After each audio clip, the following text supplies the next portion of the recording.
May the words of my mouth and the thoughts of our hearts give glory to you, O Lord. Amen. When Jesus first appeared on earth, as we know from Luke's Gospel, his coming was announced by angels. Shepherds heard the good news and rushed to find the baby lying in the manger. Mary, who had been told by the archangel Gabriel that her child would be no ordinary child, was still astonished by what the shepherds and later the wise men told her about him.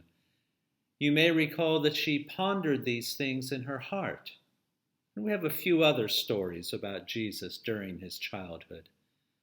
But after that, the people who lived in that area seem to have lost track of the miraculous baby and the child, and then the man which he became.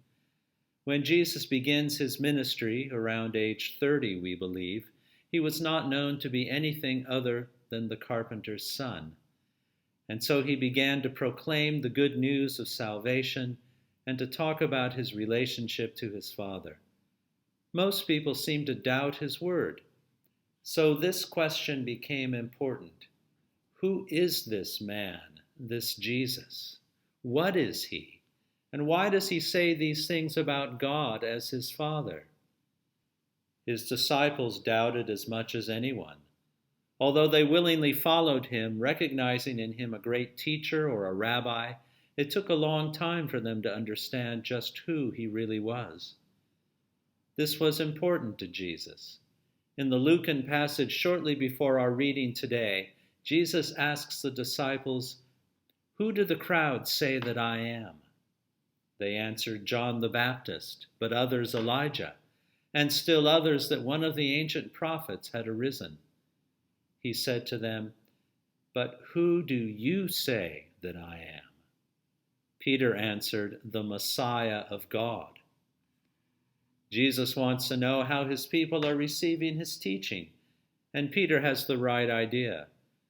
But not all of the disciples are up with him, and many of the people Jesus meets do not understand. Who is this man? How does he do these things?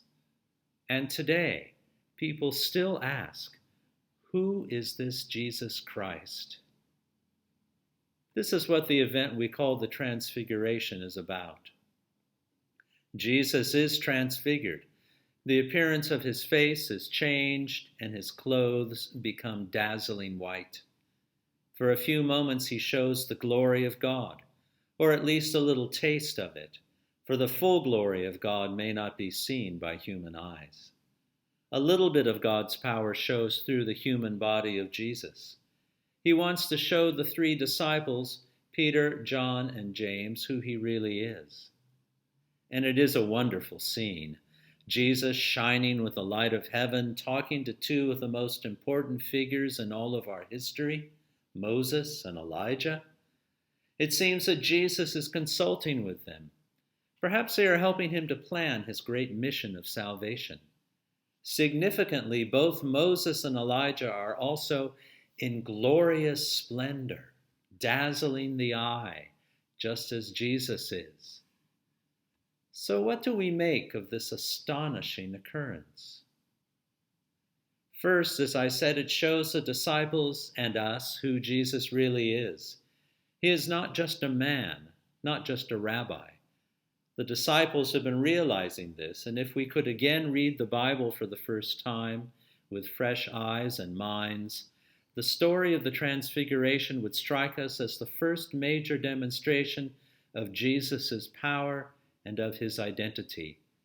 If we, like the disciples, know our Hebrew scriptures, we would immediately think of the passage from Exodus, which was our first reading today. Moses talks to God as one person to another, and may even have a glimpse of his face. When Moses comes down from the mountain, his face is shining with reflected glory, but it would have been only a pale imitation of Jesus' face, as he stood talking to Moses and Elijah. This gives us a taste of how Jesus will look when we come face to face with him in the hereafter. Next, consider the other two who appear with Jesus, Moses and Elijah. If you're a Jew, you revere these two. Their appearance with Jesus connects him to the Hebrew Scriptures.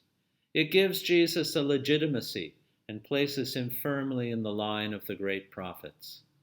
Of course, Jesus is more than a great prophet, and greater than either of the other two. But the disciples learned something here. Jesus is apparently greater than we thought. Also, Elijah's presence may foretell the end times, which will occur after Jesus' second coming. And the prophet Malachi prophesied that Elijah would return just before the end. See, I will send you the prophet Elijah before that great and dreadful day of the Lord comes. I do sometimes wonder, how did the disciples know it was Moses and Elijah? Pardon me. They had never seen them, and they didn't have photographs in those days.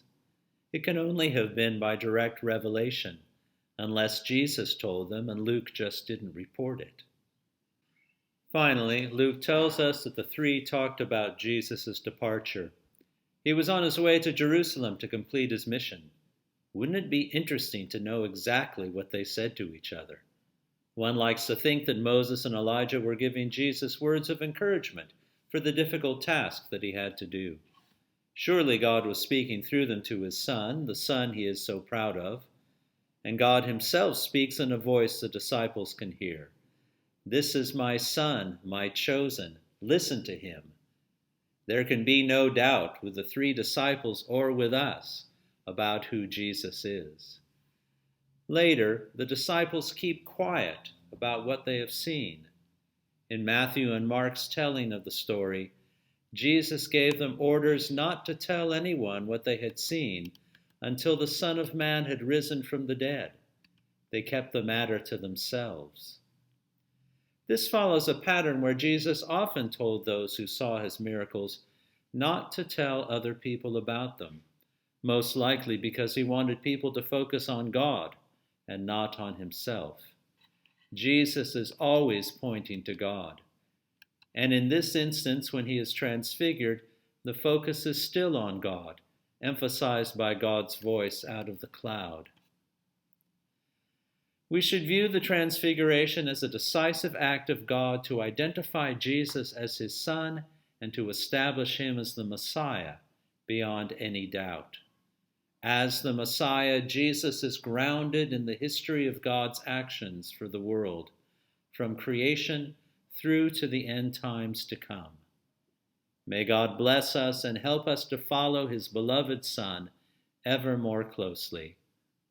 Amen.